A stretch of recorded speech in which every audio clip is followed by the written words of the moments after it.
За энэ өдрийн энэ төргий. За бид нар одоо Филиппо номоос үзэж байгаа. Тэгээд ерөнхийдөө уншаад бидраас бидэнд юу одоо санагдаж байна? Тэгээ юу сурчлах вэ гэдэг ингээд хараад явах болно. За хамт залбирая. Эзэн минь ээ, бидэнд та Паулийн Филиппод бичсэн цагтлаас үнэхээр сургаж өгөөч. Үнэхээр биднийг та сүнсээр хүчрхжүүлж, үнэхээр эзэн таны хүслийг мэдхэд туслаарай. Есүсийн нэрээр гуйн залбирлаа. Амен.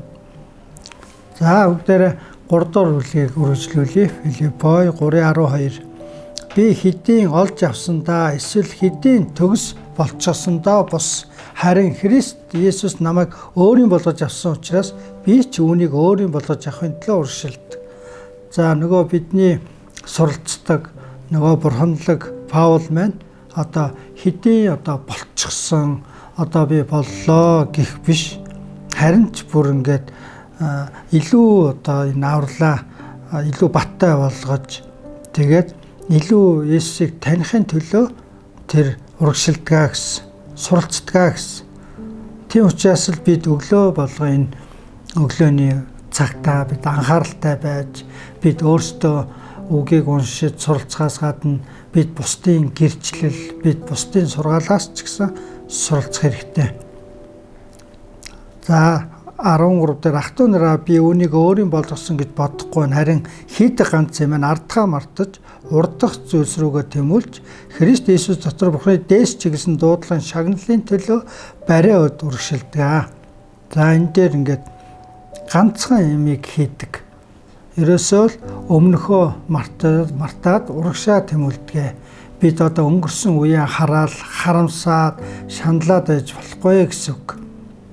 Бид нар хэрв өнгөрсөн алдаагаа ч юм уу боломжуудаа одоо алдснаа ингээл хараадах юм бол өнгөрсөн лүг хараад за тэр үед л сайхан байж ч гэдэг юм уу.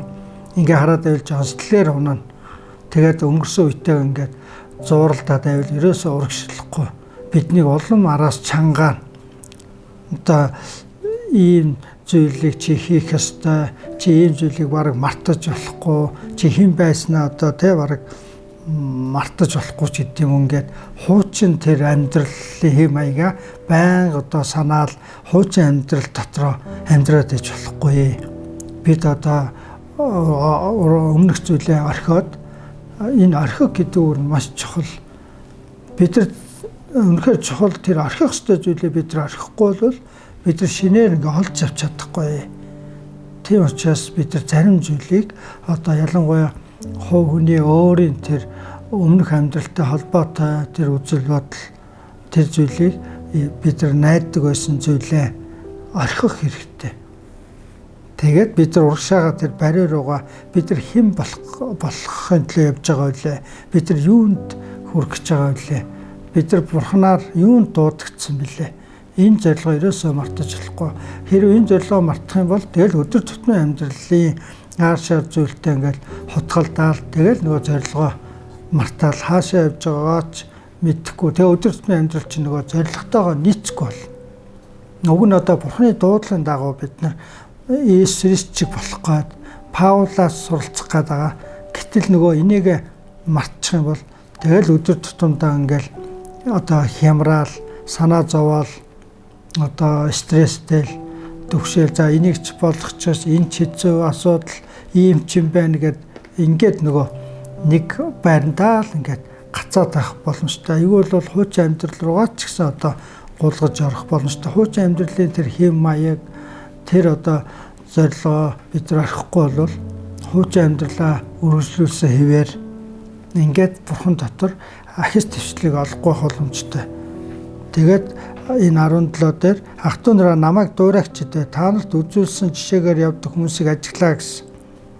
Паулийн Бурханыг хэрхэн хайрлаж, Бурханыг хэрхэн одоо гэрчилж алдаршуулж байгаагаас нь бид нар суралцж болно. Паул байнга Бурханы өмнө залбирдаг. Тэгээд Есүс Христ юу хийснийг одоо маш ингэж ач холбогдол өгдөг. Тэгээд Есүс Христийг таньж мэдхээс бусдын одоо бүр хог мэд тооцдгоо, зөвхөн Христийг мэдхийн төлөө явдгоо гэсэн. Тэгээд Паул зөвхөн Христийг таньж мэдхийн төлөө явж ирсэн учраас түүний хэлсэн үгүүдийн цагтлууд үнэхээр яг Бурханы хүслийн дагуу бичигдсэн. Тэгээд өнөөдөр итгэгч нар Паулийн цагтлуудаас өнөөдөр дэлхийн нийтээрээ суралцж байна. Тийм учраас бид ч гэсэн Есүс Христийг л таньж мэдхийг илүү тавих юм бол бидний амьдрал үн цэнтэй байх болно, бусдад ч гэсэн үр нөлөөтэй байх болно. За тэгээд Паулийн итгэлийн олон хүмүүс бас ингээд орхисон талаар энэ дээр дурдсан. Миний таар дээржсэн олон хүн Христийн загалмайн дайсууд мэт явдаг гэж би уйлан хэлж байна. Тэдний төгсгөл сүрэл, тэдний бурхан ходоод, тэд гутамшиг зүйлсээр сайрхаж газрын эмсэг сэтгэдэг. Тэгэхээр олон итгэгч нар итгэлийн орхих явдал ингээд эрт үед олон жилийн өмнө гарч ирсэн, өнөөдөр ч бас гарч байна. Тэгэхээр яагаад тэд ингээд итгэлээ хайж байна вэ? Тэд Христийн загалмайн тэр утга учир, тэр үн цэнийг бол орхисон. Тэд нар итгэл найдраа Христээр тавихгүй байна. Тэгээд тэд зөвхөн нэг ходоодоо борлуулах тийм ээ, нэг аж амжиргаагаа л одоо дээшлүүлэхээр л тэд зүтгэж байна. Тэгээд тэд газрын эмсийг сэтгэж байна. Энэ газар дээр яаж одоо тий баян тансаг одоо ирүүлж тийм амжилттай байх вэ гэдэгт л одоо хамаг анхаарлаа тавьснаар Христээс холдсон. Тэгээд Паул тэднийг бодохдоо ингээд ойлон ингээд зүрх нь бүр өвдөж ингэж одоо шаналж байгаа. Үнэхээр Бурханаар ингэж зөвтгөгдсөн хэрнээ, Бурханаар үнцэнтэй болж дуудагдсан хэрнээ тэгээд Бурханаас ингээд салчихсан Бурхангүй, сүнсгүй, итгэл найдар байхгүй. Зөвхөн энэ дэлхийн төр зургийн одоо эд баялагч юм уу, тэр амжилт нэр төрийн төлөө явснараа энэ бол газрын сэтгэлгээ өчөөхөн, энэ бол төр зургийн ийм сэтгэлгээ, ийм амьдрал руу орсонд нь Паул харамссан. За тэгээд 21-д тэр бүх юмсыг өөртөө захируулж чадах хүчээрээ дорд биеийг маань өөрийнхөө цог жахланд биетэй адил болгон өөрчилнө. Бурхан бүх зүйлийг захирддаг. Тийм учраас бид энэ дэлхийн одоо асуудалд анхаарлаа хитэх хандуулах хэрэггүй. Бүгдийг захирддаг эзэнд анхаарлаа хандуулж түүнд өөрийгөө бас захируулж чадах хэрэгтэй.